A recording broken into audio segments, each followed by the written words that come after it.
Good day, class, and welcome. I'm Rafa Jane Lagumbay Ubanan, your teacher for today, but you can simply call me Teacher Jane.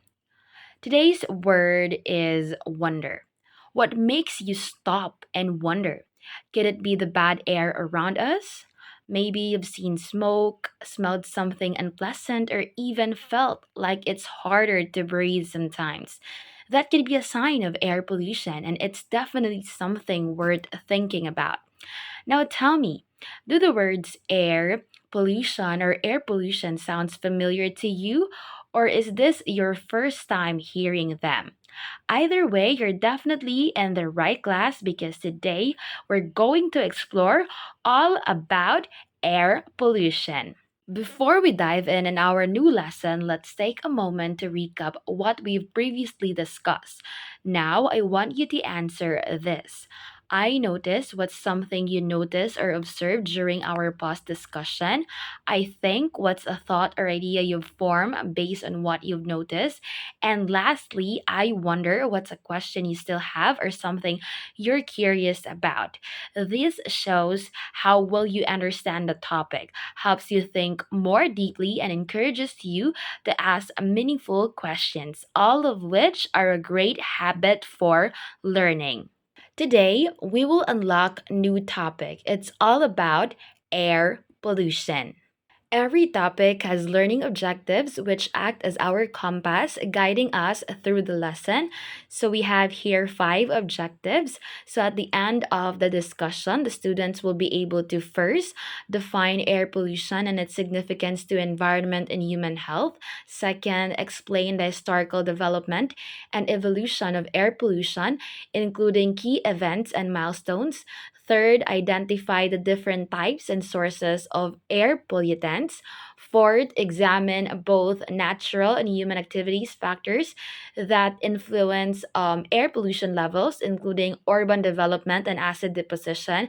And lastly, propose innovative and sustainable solutions to reduce air pollution in the community. Air pollution. What comes to your mind when you hear the word air pollution? Is it smoke, dirty air, or maybe it's all of this? Well, let's find out to the next slide. What is air pollution? Air pollution is the contamination of air by harmful substances such as smoke, dust, chemicals, and toxic gases like carbon monoxide and sulfur dioxide. These substances usually come from vehicles like cars and buses, factories, and even burning garbage or plastics in open areas. When these pollutants enter the air, they can harm people's health, for example, causing coughing, asthma, allergies, and even lung diseases over time. But not only that, air pollution can also damage crops and trees, harm animals by affecting their habitats, and pollute the environment we all depend and lived in. Brief history of air pollution. Did you know that air pollution has been around since the early beginnings of human history and it's still a problem today? Let's try to track how air pollution began and how it has changed over time. Timeline of air pollution. Let's take a closer look at how air pollution has developed over time from the early use of fire by humans to the modern day environmental challenges we face today. This timeline highlights key events, major incidents, and important actions taken to understand and control air pollution across the centuries. Let's start with the early beginnings. Early humans used fire for cooking and warmth. The smoke from these fires often filled poorly ventilated caves, creating the earliest form of indoor air pollution. Early records described this as smoke problems, mainly caused by burning wood and coal to stay warm. Now let's proceed to the medieval period. In 1273, King Edward I of England issued a proclamation banning the use of sea coal in London due to the thick, dark smoke it produced. Despite the ban, coal use continued to rise and air pollution worsened during the 50th and 60th centuries. Industrial Revolution. It is marked by the rise of factories and widespread coal burning. In 1661, John Evelyn wrote an essay criticizing the polluted air in London. By the 1850s, London's thick smog earned the nickname pea soap fog.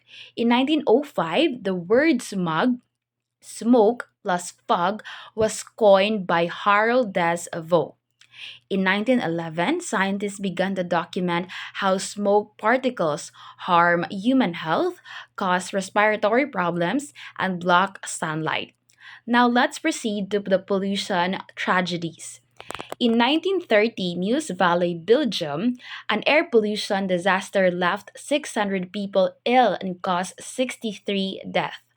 In 1940s, in some US cities, air pollution was so thick that car headlights were needed during the day.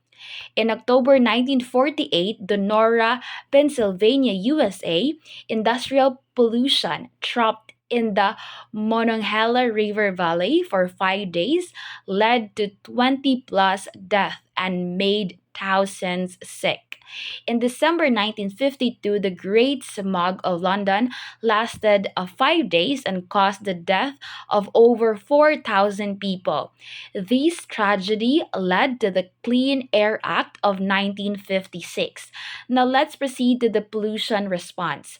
In 1956, 1957, and 1962, the UK passed stronger laws to reduce smoke and improve air quality. In 1960s, New York City experienced dangerously high pollution levels. On the West Coast, Los Angeles dealt with photochemical smog, mainly caused by automobiles and oil refineries.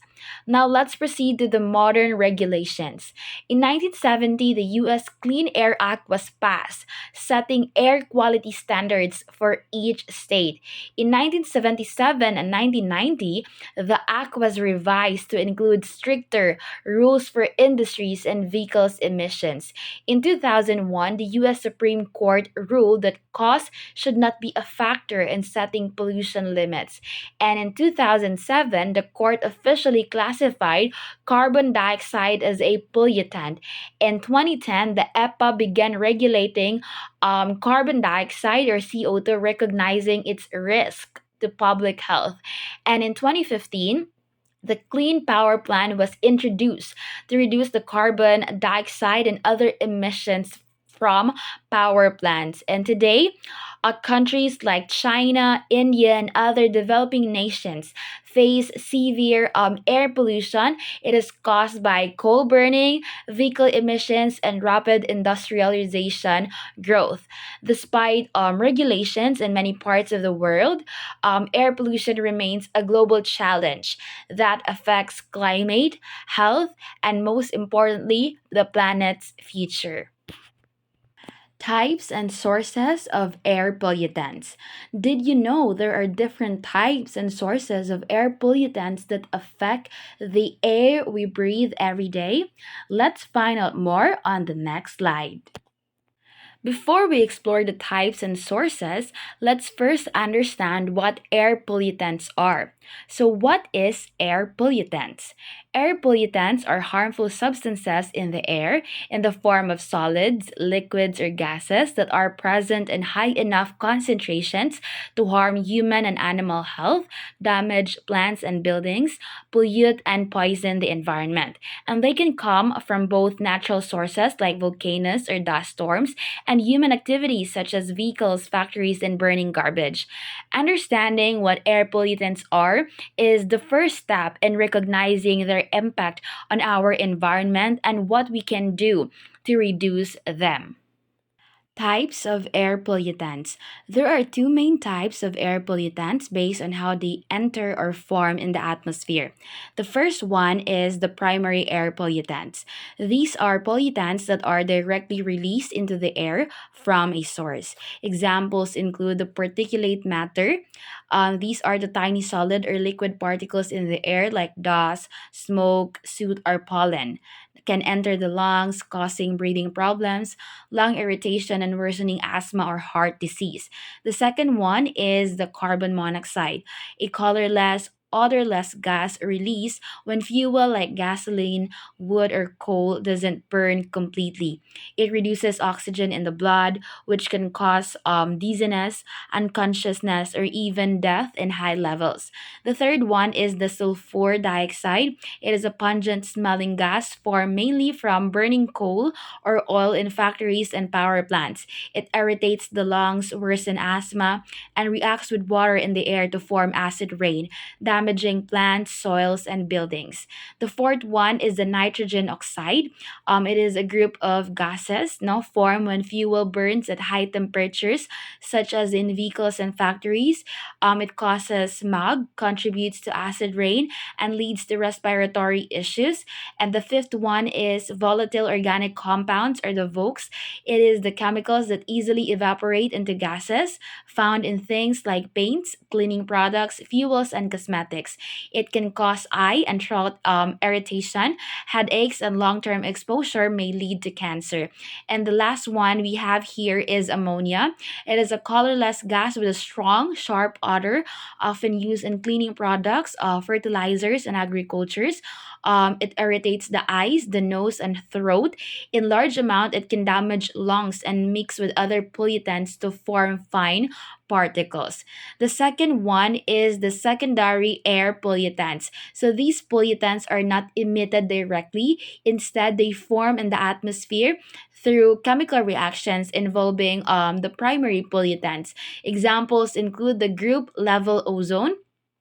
These are harmful gas that forms when sunlight reacts with nitrogen oxides and volatile organic compounds in the air. So it irritates the eyes, nose, and throat and can make it harder to breathe, especially for children, elderly, and people with asthma. The second one is the smog. It is a thick, dirty air made from smoke, fog, ozone, and particulate matter, especially in cities with many cars and factories. It reduces visibility on harm lungs, so the sky may look brown and gray when smog is heavy. The third one is the acid rain. Rain or snow or fog that becomes acidic when sulfur dioxide and nitrogen oxide mix with water in the air. It damages trees, harms fish in lakes, and erodes buildings and statues. The fourth one is the peroxyethyl nitrate. It is a toxic chemical form when volatile organic compounds and nitrogen oxide react under sunlight, often found in photochemical smog. It can burn eyes, damage plants, and hurt the lungs when inhaled. Understanding the types of air pollutants, the primary and the secondary, help us know where pollution comes from and how it affects our health, environment, and our climate as well.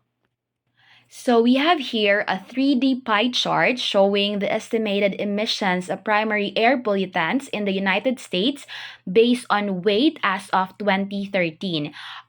This picture is from the United States Environmental Protection Agency.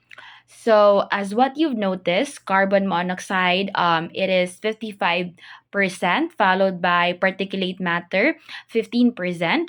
Next is the volatile organic compounds that has a 13%, nitrogen oxides 10%, and sulfur oxide 4%. And lastly, we have the ammonia 3%. So this shows that carbon monoxide is the most dominant primary pollutant, making up more than half of the total emissions. It highlights the major role of incomplete fuel combustions from vehicles, industries, and residential heating in air pollution. Meanwhile, particulate matter and volatile organic compounds also contribute significantly, followed by nitrogen oxides, sulfur oxides, and ammonia, each playing a part in degrading air quality and affecting health and the environment. Sources of air pollutants. There are two main sources of air pollutants based on their origin. The first one is the natural sources. Natural sources refer to pollution that comes from nature without any human involvement. These are part of natural processes, but they can still contribute significantly to air pollution. Example of these, first, we have the volcanic eruptions. So when volcanoes erupt, they release large amount of ash, sulfur dioxide and other gases into the atmosphere. These can affect air quality and even influence climate patterns. The second one, we have the forest fire. Naturally occurring wildfires produce smoke and release carbon monoxide, carbon dioxide, and fine particulate matter into the air, affecting both the environment and human health. The third one is the dust storms. Strong winds can lift large amount of dust and sand into the air, especially in dry regions. These can reduce air quality and cause respiratory problems. The second source is what we call the anthropogenic sources. So, anthropogenic sources are pollutants caused by human activities. These are often the most harmful and long lasting because of their frequency and scale. First example of anthropogenic sources is the transportation. Vehicles powered by gasoline or diesel release pollutants like carbon monoxide, nitrogen oxide, and volatile organic compounds into the atmosphere. These contribute to smog and respiratory problems. Next is the industrial activities. Factories and power plants emit various pollutants, including sulfur dioxide, nitrogen oxide, and heavy metals. These emissions can lead to acid rain, health problems, and environmental damage. The third one is the burning of waste. Open burning of garbage, plastics, and other materials releases toxic substances like dioxins, carbon monoxide, and fine particulates that can harm human health and the environment. Thus, both natural and anthropogenic sources contributes to air pollution, but human activities are more consistent and widespread. Understanding these sources is important so we can take action to reduce harmful emissions and protect air quality for all living beings. This illustration shows the sources and types of air pollutants, distinguishing between primary pollutants and secondary pollutants. Primary pollutants is directly emitted into the atmosphere. So these come from various humans and natural sources, including airplanes, volcanoes, wildfires, agriculture, factories, towns and homes, vehicle exhaust, and shipping. And the primary pollutants listed here, we have carbon monoxide, sulfur dioxide, ammonia, volatile organic compound, nitric oxide, nitrogen dioxide, and particulates. And we also have here the secondary pollutants formed in the atmosphere through chemical reactions involving primary pollutants. We have here the sulfur trioxide, sulfuric acid, ammonium, nitric acid, hydrogen peroxide, ozone, particulates, no, also appear as both the primary and secondary pollutants. So in short, primary pollutants are emitted directly while secondary pollutants are formed through reactions involving primary pollutants in the atmosphere, often under sunlight. So this diagram emphasizes the air pollution and the diverse sources that contributes to it, both natural and man-made. Air pollution trends and patterns. Did you know that air pollution doesn't just happen randomly? There are trends and patterns that show how, when, and where it happens most. Let's explore these interesting patterns and trends on the next slide. Air pollution doesn't just appear out of nowhere, it follows certain patterns and changes over time. By studying these trends and patterns, scientists and communities can better understand air quality and find ways to improve it. Trends and patterns in air pollution refers to how air pollution changes over time, that's trends, and how it tends to occur repeatedly in specific situation or places, that's patterns. So let's differentiate what is trends and pattern is. So we have first the trends. It represents long-term changes in air pollution over months or years. It shows whether pollution is getting better or worse over time. Example of this is a city might show a steady decrease in air pollution due to cleaner fuel use. The next is the patterns. It indicates recurring or consistent behaviors in pollution levels. It helps us understand when, where, or why pollution levels rise or fall. Example of this is pollution often spikes during rush hours in dry seasons or in urban areas. So by recognizing trends and patterns in air pollution, we can take smarter actions to protect our environment and health. The more we understand, the more we can do to create cleaner, safer air for everyone. So we have here two images. So let's start with the first image. It's all about emissions and ozone distribution. So its source is U.S. Environmental Protection Agency or EPA. So the graph shows how emissions of various primary pollutants in the United States have changed over time. Carbon monoxide and lead have shown a significant decrease, especially after the phase out of leaded gasoline. Volatile organic compounds as sulfur dioxide and nitrogen oxides have steadily declined due to improved regulations and cleaner industrial practices. And lastly, particulate matter and ammonia show smaller or more stable changes, indicating either slower progress or limited regulation.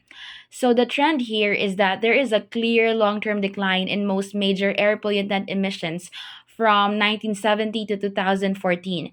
This trend reflects the success of environmental policies, cleaner technologies, and stricter enforcement of air quality standards in the United States. While the pattern here is a consistent pattern of reduction is seen across multiple pollutants, especially those targeted by federal laws. Additionally, the most dramatic declines occurred shortly after regulatory changes. And some pollutants like ammonia show a flat or inconsistent pattern, suggesting gaps in control strategies or persistent sources like agriculture. Overall, the data clearly illustrates that sustained regulatory efforts and technological advancement have led to a significant reduction in harmful air pollutant emissions over time. This long-term improvement demonstrates the effectiveness of environmental policies in protecting air quality and public health. The second image is all about emissions and ozone distribution. Its source is from the NASA OMI Aura satellite. So the image displays ozone concentrations over the Arctic using Dobson units or the DU. Blue and purple areas represent regions with low ozone levels, showing noticeable ozone depletion, particularly near the North Pole. Although Arctic ozone depletion is less severe than in the Antarctic, the image confirms that seasonal thinning of the ozone layer still occurs in the polar regions. So for the trend, there has been a gradual recovery of the ozone layer globally since the 1990s due to the phasing out of ozone depleting substances or the ODS under the Montreal Protocol. However, sporadic depletion events still occur, especially during cold Arctic winters when chemical reactions on polar stratospheric clouds are more active. For the pattern, we have ozone depletion tends to follow a seasonal and geographic pattern. So worse during a late winter or early spring, no, and most severe near the poles, especially in the Antarctic, but also occasionally in the Arctic. Ozone concentrations are lowest at high latitude due to specific atmospheric conditions that promote depletion. So while global efforts have successfully reduced the use of ozone depleting chemicals, this image illustrates the ozone layer vulnerability persists in polar regions, especially during certain season. Continued monitoring and protection efforts remain essential to ensure a full recovery of the Earth's ozone shield. So we have here another illustration is all about air quality index or the AQI. It is a standardized scale used to communicate the level of air pollution and its associated health impacts.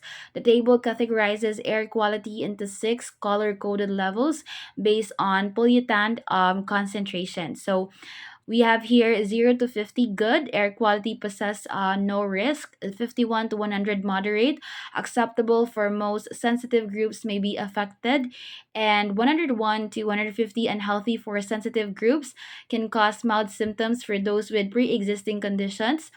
151 to 200 that's unhealthy, everyone may experience symptoms like eye irritation or breathing issues.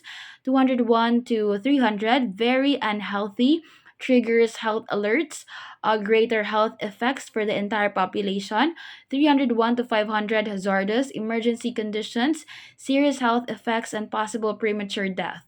The AQI also provides recommended protective actions, especially for vulnerable groups like children, the elderly, and those with the respiratory conditions. And also, AQI system plays a crucial role in helping the public understand and respond to air pollution levels.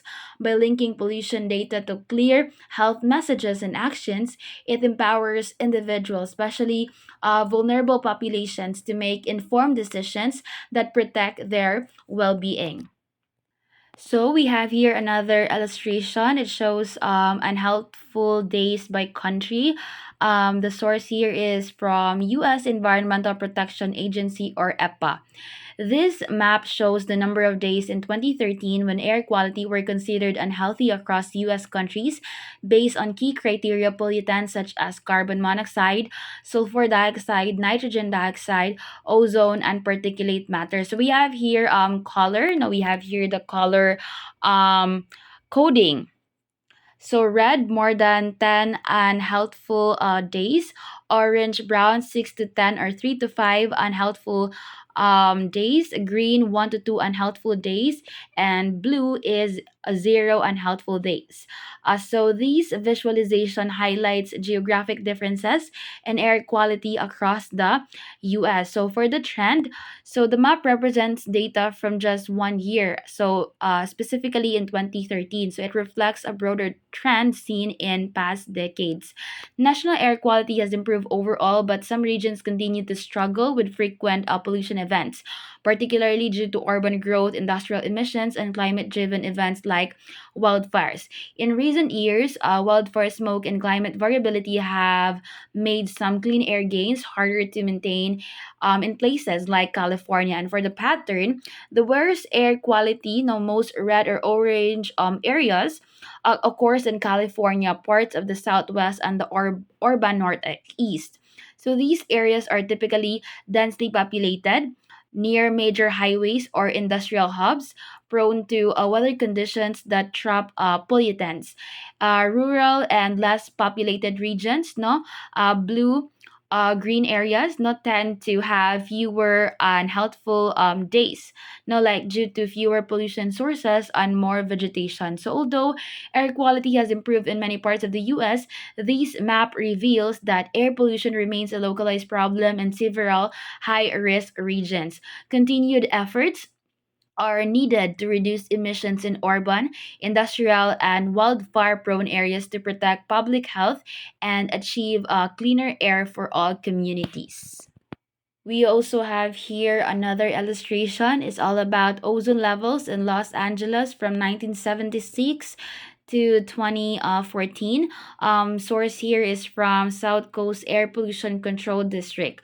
So this chart presents two data series showing ozone pollution trends in Los Angeles. So the purple bars indicate the number of days per year that ozone levels exceeded the 8R federal standard, and the black line shows the maximum 8R ozone concentration recorded each year. For the trend, from 1976 to 2014, both the frequency and intensity of high ozone events have declined significantly.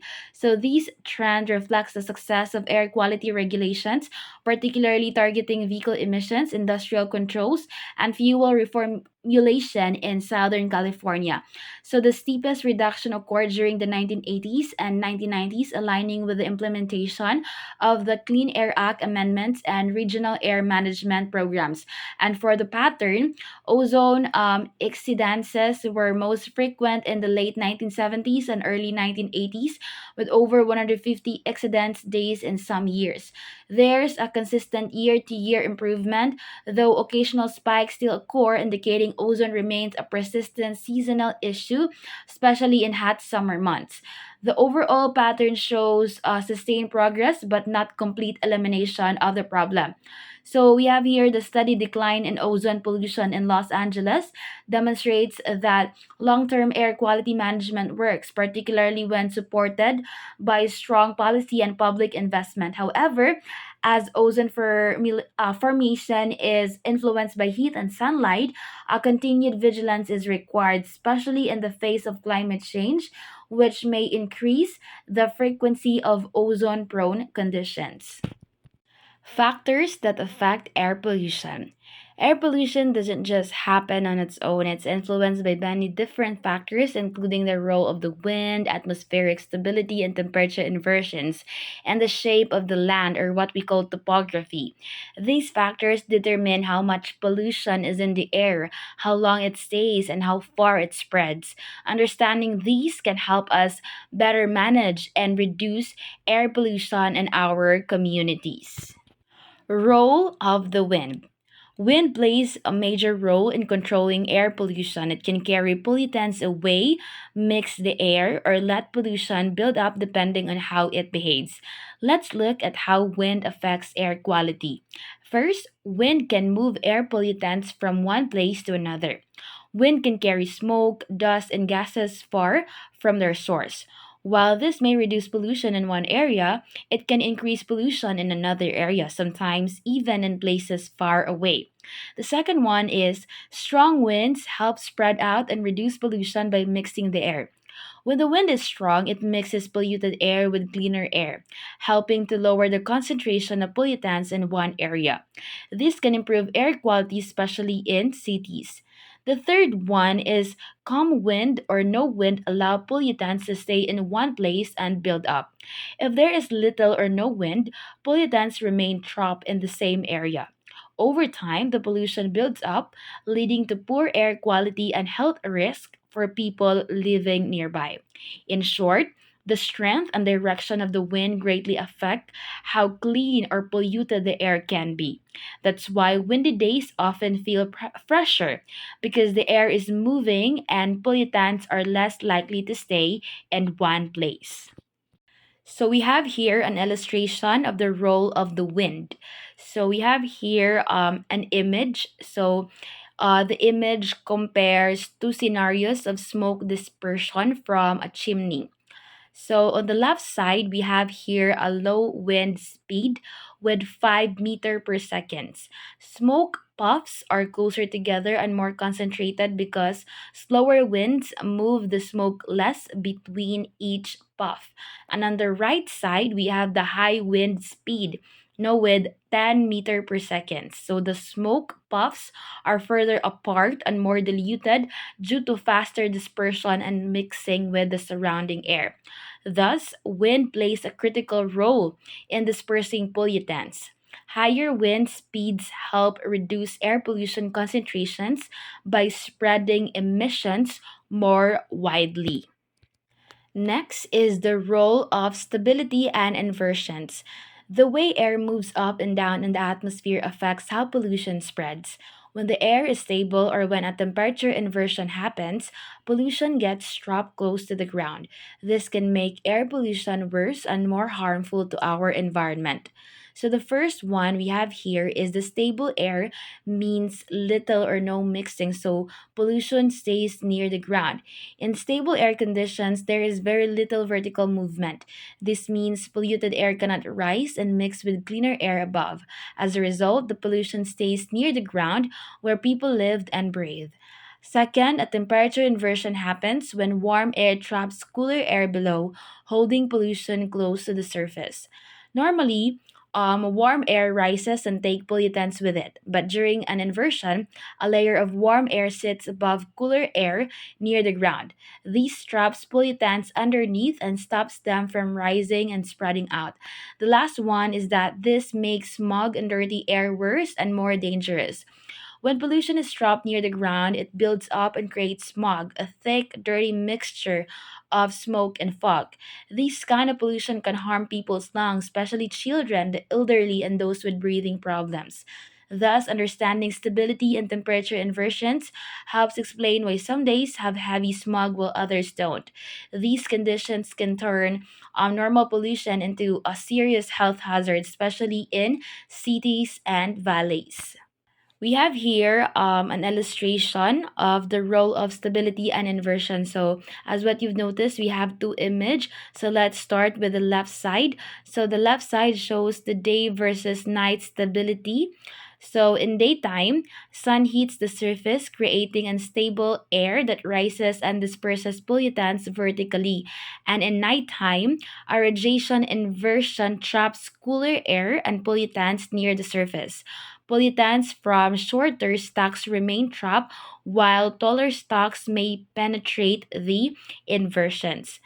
And the on the right side, it shows the inversion profile. So it shows a subsidence inversion over California. The stable layer caps the mixing layer below, trapping pollutants near the surface. So if the inversion base drops, mixing depth shrinks faster, worsening air quality. Additionally, we have here another illustration of the role of stability and inversion. So we have here two images. So the first on the left is a thick polluted layer that is visible in valley, marking the top of the inversion. And on the left side is a smog front being pushed inland by marine air, illustrating how inversions and coastal airflows can concentrate pollution. So, atmospheric stability and inversions limit vertical air movement, trapping pollutants close to the ground and worsening air quality. Role of topography. Topography, or the natural shape of the land like mountains, valleys, and plains, can greatly influence how air pollution spreads. The land can either trap pollutants or help move them away depending on the area's features. The first one is mountains and valleys can trap air pollution in one area, especially during inversions. When pollution gets trapped in valleys surrounded by mountains, it has nowhere to escape. During a temperature inversion, this effect becomes worse because the warm air above locks the polluted air in place below. The second one is cities and valleys often experience higher pollution levels. Urban areas located in valleys, such as some large cities, tend to collect and hold more air pollution. This is because the surrounding mountains block wind and airflow, causing pollutants to build up over time. The third one is flat areas allow air to move more freely, helping reduce pollution buildup. In open and flat landscapes, a wind can easily pass through, carrying pollutants away and mixing the air. These helps keep pollution levels lower compared to areas with barriers like hills or mountains. Indeed, topography plays a silent but powerful role in shaping air quality.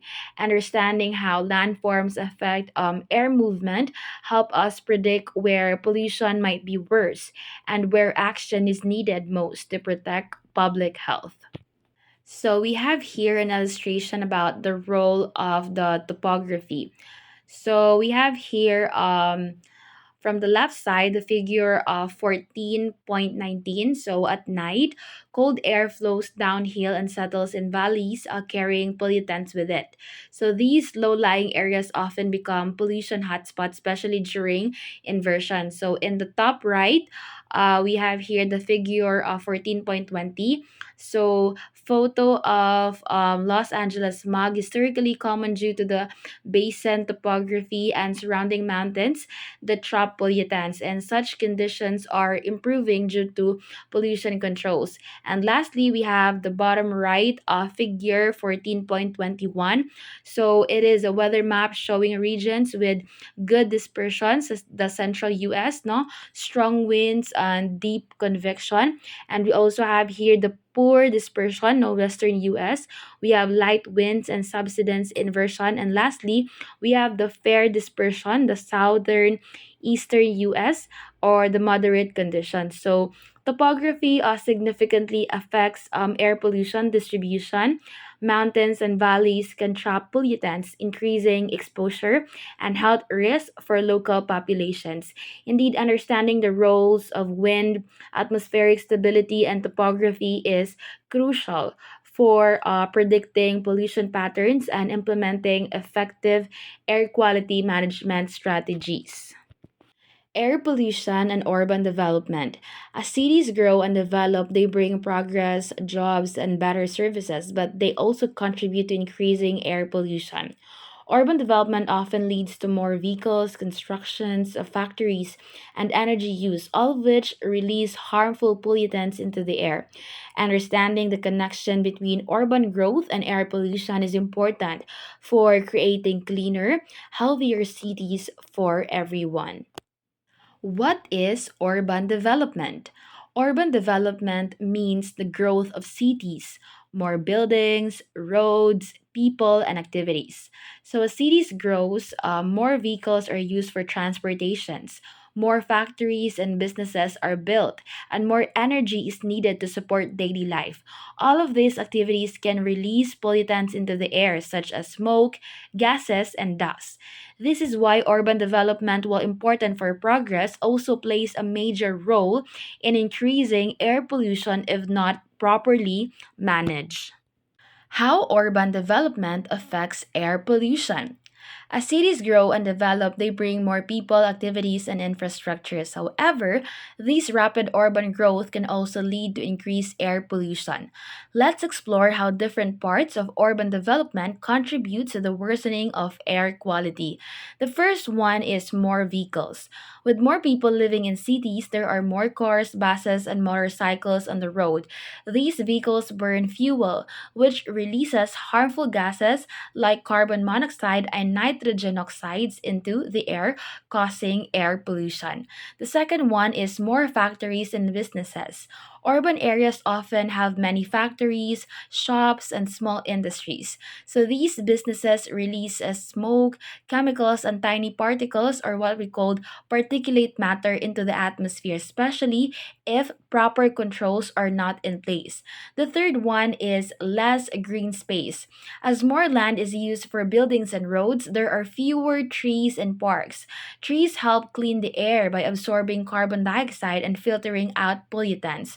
With less green space, there is less natural air purification. The fourth one is higher energy use. Cities require a lot of electricity for homes, offices, lights, and machines. So, this energy often comes from power plants that burn fossil fuels like coal, oil, and gas, producing large amounts of air pollutants. The fifth one is the waste and burning.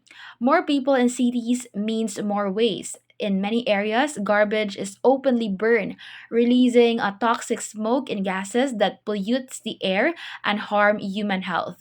Urban development plays a big role in increasing air pollution. While city growth brings many benefits, it also brings challenges that must be managed carefully. By planning better and using cleaner solutions, we can build cities that are not only modern but also safe and healthy for everyone. So we have here an illustration about urban development. So as you've noticed, we have two image. Let's start on the left side. So on the left side, we have here a table. It's all about the contrast of the urban and rural environment. So this table compares average conditions in urban areas versus in rural areas. Urban areas have higher pollution levels, temperatures, precipitation, cloudiness, and thunderstorm frequency, but lower sunshine reaching the surface, relative humidity, visibility, and wind speed. So these contrasts result from increased industrial activity, human infrastructure, and altered land surface in cities. And on the right side, we have here the diagram about urban heat island and pollution dome. So the diagram shows how on a calm night, a country breeze can carry pollutants from suburban areas into the urban center. So, due to the urban heat island effect, or cities being warmer than their surroundings, warm air rises, pulling in cooler air from the outskirts. So, pollutants accumulate and rise into the warmer air, often trapped by a temperature inversion, forming a pollution dome over the city. Urban development alters the natural environment, leading to higher pollution levels, temperature differences, and localized air circulation that can trap harmful pollutants within cities. Acid deposition. What comes to your mind when you hear the word acid deposition? Is it acid rain falling from the sky? Maybe it's trees dying, fish disappearing from lakes, or old buildings getting damaged? Or is it just another term for air pollution? Well, acid deposition is a result of air pollution and it's more than just rain. It includes any form of acidic particles or moisture that falls to the ground, whether as rain, snow, fog, or dust. So let's dive deeper into what acid deposition really is, what causes it, and why it matters. What is acid deposition? Acid deposition refers to the falling of acids or acid forming substances from the atmosphere to the Earth's surface. This can happen in wet forms like rain, snow, or fog, commonly called acid rain, and in dry forms like dust or gas particles. What causes it? Acid deposition is mainly caused by air pollution from human activities. When fossil fuels like coal, oil, and gas are burned in power plants, factories, and vehicles, they release harmful gases such as sulfur dioxide and nitrogen oxides. And these gases react with water vapor, oxygen, and other chemicals in the atmosphere to form sulfuric acid and nitric acid. And these acids then fall to the ground with rain, snow, or dust. So, why it matters? Acid deposition has serious effects on the environment, buildings, and human health. Damages forests and crops by harming leaves and soil nutrients. Acidifies lakes and rivers, making the water harmful for fish and other aquatic life. Also, it erodes buildings and monuments, especially those made of stone, and irritates human lungs, especially in people with asthma or other breathing problems. So, understanding acid deposition help us realize how air pollution doesn't just stay in the air, it comes back down and affects everything around us. Acid deposition doesn't only fall as rain, it can come in different forms depending on the weather and the environment. There are two types of acid deposition, the wet deposition and the dry deposition. Both are harmful, but they happen in different ways. So let's start with the wet deposition. Wet deposition happens when acidic substances are carried to the ground by precipitation like rain, snow, sleet, fog, or dew. These occur when sulfur dioxide and nitrogen oxide release into the air mix with water vapor in the atmosphere. And these chemical reactions form sulfuric acid and nitric acid, which then fall to the Earth's surface through precipitation. So this is what we commonly call as acid rain. The second one is dry deposition. Dry deposition happens when acidic gases or particles settle directly onto surfaces like buildings, trees, cars, or soil without any precipitation. It usually occurs in dry weather or areas with little rainfall. So these particles can stay on surfaces until they are later washed off by rain, making the effects last longer and spread further. So both wet and dry deposition are harmful to the environment, wildlife, and human health. Knowing the difference between them help us better understand how air pollution impacts the earth in more ways than we might see, whether it's raining or not.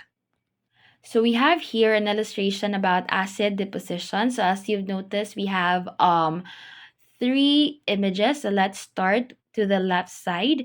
So on the left side, we have here the pH scale, the figure of 14.23. So this scale shows how acidic or basic substances are, with 7 being neutral. So natural rain is slightly acidic around pH 5.6, while acid rain can have a pH as low as 4 or even 3. So the scale is logarithmic, meaning rain with pH 4 is 10 times more acidic than pH 5 and 100 times more acidic acidic than pH 6. So this illustrates the potential severity of acid rain compared to regular precipitation. Now let's move on to the middle image. So it is a map of US rainfall pH. So figure 14.24. So this map shows the average pH of precipitation across the US in 2012. So green areas have less acidic rain pH above 5, while orange and red areas in the eastern US show more acidic precipitation, so pH below 4.8. Acid deposition is more common in regions downwind of industrial centers and coal burning power plants. And lastly, let's move on to the right image. We have here the forest damage from acid fog. So it's figure 14.25. So it is a photo from the Great Smoky Mountains, Tennessee, showing visible damage to trees caused by acid fog. So acid rain and fog strip nutrients from soil and leaves, harming forests and ecosystems, especially at high elevation. Acid deposition remains a serious environmental concern, particularly in industrialized regions, no, as it damages ecosystems, soils, and forests, and reflects the widespread impact of air pollution onto the natural world. I have here a quote. It says here, love is in the air, but the air is highly polluted. It is from Amit Abraham. This means that while people may be feeling love and happiness around them, as the phrase love is in the air suggests, the reality is that the air we breathe is full of pollution. It's a clever way of showing a contrast between a positive emotion and a serious environmental problem. It reminds us that even in moments of joy or romance, we shouldn't ignore the fact that air pollution is real and growing issue that affects our health and the planet. This illustration shows the health effects of air pollution, the air quality index levels, and identifies which groups are most impacted by air pollution. Here's what it highlights. First, the health effects of air pollution. So, the left side of the image explains the air pollution can lead to stress to the heart and lungs, asthma, shortened lifespan, eye irritation, and harms to the blood. The second is the air quality index. So the AQI color scale shows how air quality is measured based on the level of particulate matter. So 0 to 50 good, that's color green, 51 to 100 moderate, color yellow, 101 to 150 unhealthy for sensitive groups, that's color orange. 151 to 200, that's unhealthy, that's why it's color red. 201 to 300, very unhealthy, that's why it's color purple. And 301 to 500, it's hazardous, that's why its color is maroon. So who is most impacted by air pollution? So according to the World Health Organization, the most impacted by air pollution first is the children. So air pollution increases the risk of pneumonia and other respiratory problems, so it's a major health threat for children under 5. Second is women, especially those exposed to indoor air pollution such as smoke from cooking in poorly ventilated spaces. The third one is the outdoor workers, like traffic enforcers and street vendors who spend long hours breathing in polluted air. Air pollution affects everyone, but it is especially dangerous for vulnerable groups. Monitoring air quality and reducing emissions are essential steps to protect public health and ensure clean air for all. We have here another illustration shows the solutions to reduce air pollution and promote a cleaner, healthier environment as supported by Clean Air Asia and UNICEF. So here are the key solutions highlighted in the illustration. The first one is invest in energy efficient power generation. So shift to cleaner energy sources like wind and solar to reduce emissions from power plants. The second one is improve waste management. Better handling of domestic, industrial, and municipal waste to prevent harmful pollution from burning and dumping. The third one is design greener cities. Build energy efficient buildings and promote compact urban planning to reduce environmental impact. The fourth one is reduce agricultural and forest pollution. Minimize waste incineration, forest fires, and harmful agroforestry practices that release pollutants into the air. The fifth one is ensure clean and affordable energy access.